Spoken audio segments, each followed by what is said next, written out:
네, 안녕하세요. 올가제입니다. 오늘 80일간의 투자일주 23일차 시작해 보겠습니다. 가장 먼저 시황은 굉장히 교과서적인 하루였다고 할 수 있는데 S&P 500 지수의 경우에는 지금 이 채널선을 제가 몇 달 전부터 계속 사용하고 있는데 오늘 정확하게 채널선을 밟고 그렇게 지지를 좀 받았습니다. 그래서 지지 밟고 살짝 올라왔는데 이제 직전의 저점, 여기서 지지받았던 선이 이제 저항선이 되어서 여기 넘지는 못하고 그렇게 지금 장마감보다 살짝 오르긴 했는데 전반적으로 그냥 여기 기술적 반등이 있었던 날이다, 그렇게 보시면 될 것 같고, 지금 이번 주에 오늘 내일까지는 그렇게 특기할 만한 그런 경제 지표도 없어가지고 그냥 오늘 기술적 반등 그러면서 아직 요 지지를 뚫을지 그냥 테스트하고 있다, 그렇게 보시면 될 것 같고, 계속해서 이런 시장에서는 이제 조심스럽게 접근할 것을 추천드립니다. 그 외에 뭐 일본 시장은 오늘 지지를 뚫으려고 하다가 뚫지 못했고, 유가는 지금 계속 내리고 있고 지금 달러 인덱스는 계속 오르고 있습니다. 이제 전반적으로 시장을 주도하는 테마가 델타 변이, 그 다음에 테이퍼링인데, 지금 달러 인덱스 같은 경우에는 뭐 테이퍼링도 달러 인덱스의 호재고 그 델타 변이도 호재라서 지금 계속 상승세가 이어지고 있고요. 그냥 오늘은 그 정도로 하면 될 것 같습니다. 오늘 내일은 아마 시황 다룰 게 그렇게 많진 않을 것 같아요. 그래서 오늘은 그냥 바로 지금 가치평가 공부로 넘어가겠습니다. 그래서 어제는 이제 손익계산서 한눈에 보기, 그 다음에 대표적인 기업의 수익성 지표 EBIT이랑 EBITDA에 대해서 알아봤는데, 오늘 이제 재무상태표 밸런스 시트에 대해서 알아보겠습니다. 자, 손익계산서는 어떤 특정한 기간을 잡았잖아요. 시작이랑 끝이 있는 기간.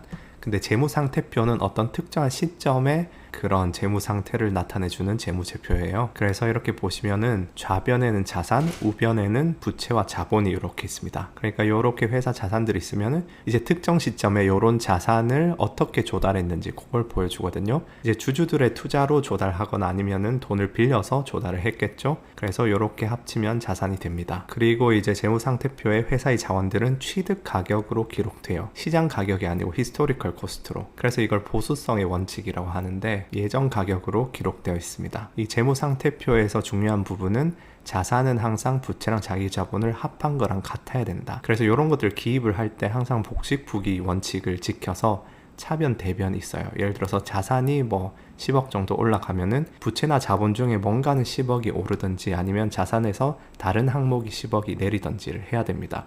예를 들어서 자산에 뭐 10억짜리 기계가 늘어났다. 그럼 자산 속에서 현금이 내려가든지 아니면 돈을 빌려서 기계를 샀으면은 부채가 올라가든지 자본이 올라가든지 뭐 그렇게 해야 된다는 거죠. 그래서 그게 재무상태표고, 자산, 부채, 자본 이렇게 나눠서 한번 보겠습니다. 자산을 한눈에 한번 보시면은 자산의 요건은 회사가 소유를 해야 되고 가치가 있어야 되고 비용을 측정 가능해야만 됩니다. 그래서 자산 항목들 대표적인 것들은 이렇게 있는데, 일반적으로 이렇게 자산을 나열할 때 유동성이 높은 순으로 써요. 현금화가 제일 쉬운 것부터. 그래서 당연히 현금이 제일 위에 오고, 그 다음에 현금성 자산들, 뭐 국채 이런 것들은 금방 현금화를 할 수 있죠. 그 다음 accounts receivable, 이거는 뭐냐면은 이미 회사가 제공한 상품이나 서비스에 대해서 돈을 아직 받지 않은 부분, 그러니까 외상을 내줬는데 아직 수금을 하지 못한 그런 돈이죠. 거의 현금이랑 비슷하게 취급이 되고요. 그 다음 재고는 아직 팔지 않은 제품. 그 다음 prepaid expense는 뭐냐면은 보험이나 렌트처럼 그렇게 선지급한 비용들을 말하는데 아직 완전히 쓰지 않았으니까 어떻게 자산이라고 볼 수 있죠. 그 다음에 이제 뭐 부동산, 공장, 그런 기계, 장비 이런 것들이 오는데, 이제 제품을 만드는데 필요한 뭐 공장이나 장비들. 그래서 이런 것들은 어제 배웠던 그 감가상각, depreciation을 통해서 이 밸런스 쉿에서 손익계산서로 매년 조금씩 넘어가게 되겠죠. 그 다음에 이제 무형자산, 뭐 특허나 상표권이나 라이센스나 뭐 그런 것들, 이렇게 해서 보통 자산의 대표적인 항목들이고요. 그 다음에 이제 우측의 부채와 자기 자본을 한번 보시면은,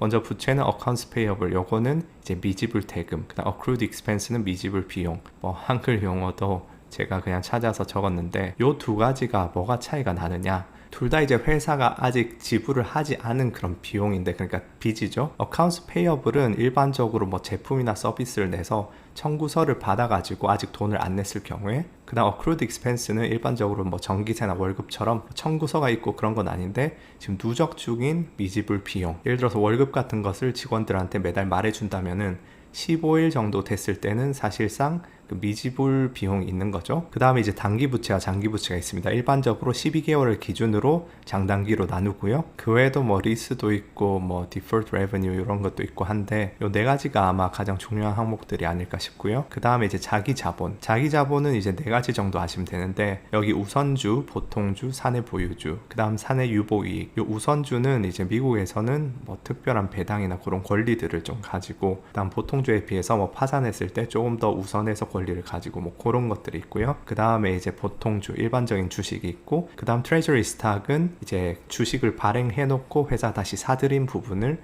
이제 사내 보유주라고 합니다. 그 다음 리테인 earnings는 사내 유보 이익이거든요. 배당을 하지 않은 이익인데 요 파트가 이제 손익계산서와 연결이 됩니다. 그래서 손익계산서의 어떤 이익들은 다 사내 유보 이익을 늘리게 되고, 손익계산서의 그런 손실이나 비용들은 요걸 줄이게 되겠죠. 그리고 또 배당을 하면 요게 또 줄어들게 됩니다. 그 외에 뭐 OCI 뭐 그런 것도 있긴 한데 그냥 요 정도로 아시면 될 것 같습니다. 그래서 오늘 자산이랑 이제 부채, 자기자본 요렇게 이루어진 재무상태표를 한번 배워봤는데, 이제 주식 투자자로서 요런 것들을 아는 부분이 왜 중요한가, 거기에 대해서 그냥 오늘 한번 응용의 예를 한번 들어보겠습니다. 그래서 제목은 왜 P 레이시오를 함부로 쓰면 안 되는지. 일반적으로 뭐 경제방송이나 유튜브를 보시면은 많은 사람들이 P 레이시오를 언급을 하죠. 왜 그거를 남용하고 그냥 P 레이시오를 기준으로 어떤 가치 판단을 하면 안 되는지, 거기에 대해서 설명을 아주 짧게 드리도록 하겠습니다. 지금 뭐 비슷한 토끼 인형 제조업체 A와 B가 있다고 가정을 해보겠습니다.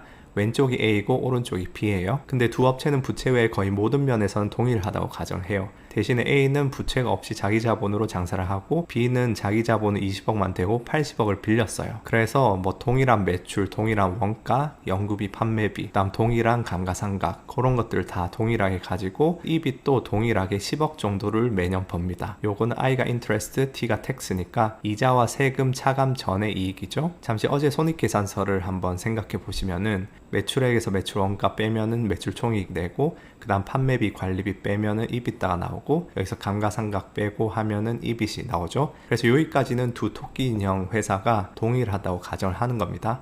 요 이빗이 10억 정도 나오고, 이제 여기서 이자와 소득세에서 좀 차이가 나겠죠. 한쪽은 부채가 있으니까. 그러면 이제 넷인컴이 달라지고 EPS도 달라지게 됩니다. 그래서 아까 전으로 다시 돌아가서 동일한 매출이랑 뭐 다 삼각해서 이빗이 동일하게 10억이고 A, B 둘 다 소득세율은 20%를 내고, B가 뭐 신용등급이 굉장히 좋아가지고 뭐 2.5%를 낸다. 요새 뭐 저금리니까. 그렇게 가정을 하겠습니다. 그러면 A의 순수익은 여기 EBIT 10억에서 세금을 2억을 빼면은 8억이 나오겠죠. 세율이 20%니까. 그 다음 B의 순수익은 10억에서 일단 부채에서 2.5%, 80억에 2.5%면 이자가 2억이죠. 그래서 2억을 빼면은 8억이 나옵니다. 그 8억의 수익에 대해서 세금을 20% 내니까 세금은 1.6억을 내겠죠. 그럼 총 10억에서 3.6억을 빼면은 6.4억이 됩니다. 그래서 이 토끼 인형 제조업계의 PE가 지금 뭐 대충 20이라고 가정을 한다면은, 이걸 토대로 해보면은 A는 시가총액이 160억이고 B는 시가총액이 128억이 됩니다. 8억에 20 곱하면 160억, 6.4억에 20 곱하면 128억이 되는 거죠. 그럼 여기서 뭔가 이상해지죠. 지금 A는 자본을 100억을 투입했는데 요거에 대한 시장 가격 시가총액이 160억이고, B는 자본을 20억만 투입했는데 요 20억에 대한 어떤 주식에 대한 시가총액이 128억이 나오잖아요. 그러니까 말이 안 되는 거죠. A의 자본 대비해서는 1.6배인데 B의 자본 대비해서는 6.4배나 나오니까 거의 4배 정도 B 회사의 어떤 주식을 고평가하게 되는 거죠. 그러면은 A는 P를 20으로 잡고 B는 뭐 P를 5로 잡을까요? 그것도 또 이상하죠. 같은 업계 같은 토끼를 제조하고 하는데. 그래서 이렇게 자본 조달 구조가 다른 두 회사에 이렇게 P 레이시오를 그냥 나이브하게 적용하시면 안 됩니다. 그러면 이걸 어떻게 접근해야 되느냐, 거기에 대해서는 이제 제 3장에서 설명을 하겠습니다. 뭔가 궁금한 게 좀 있어야지 기대를 하실 것 같아서. 그래서 뭐 이미 아시는 분들한테 말씀드리자면 엔터프라이즈 밸류라고 EB를 EBITDA로 나눈 그런 비율을 이제 써가지고 비교를 하는 게 조금 더 이런 상태에서는 더 말이 된다, 그런 말씀을 드리는데, 이제 3장에서 이런 부분에 대해서 좀 더 자세히 다루도록 하고요. 그래서 오늘 이제 회계 기초 재무상태표에서 다뤄봤고, 이제 내일 마지막으로 현금 흐름표, 이제 캐시플로우 스테이트먼트를 내일 한번 또 개괄적으로 한번 짚고 넘어가겠습니다. 그러면 이제 이 책의 3장을 대충 어떻게 설명을 할 수 있을 것 같아요. 그래서 오늘 첫 번째 파트 시황 짤막하게 하고 이제 두 번째 파트 회계 기초 재무 상태표를 알아봤고요. 또 P 레이시오를 왜 함부로 사용해선 안 되는지 거기에 대해서도 알아봤습니다. 그래서 세 번째 파트 자기 관리는 짜잔, 제가 드디어 67kg대를 찍었습니다. 확실히 저탄고지 그 다이어트 효과가 있긴 있는 것 같아요. 단기적으로 확실히 효과가 있는 것 같아서 66kg가 지금 목표인데 힘을 내보겠습니다. 그래서 여러분도 지금 한국에 이른 아침 시간일 텐데 계획하셨던 명상이나 운동이나 그런 건강, 주식 수익보다 건강이 최고니까 오늘 하루도 건강 많이 신경 쓰시고 행복한 하루가 되셨으면 좋겠습니다. 감사합니다.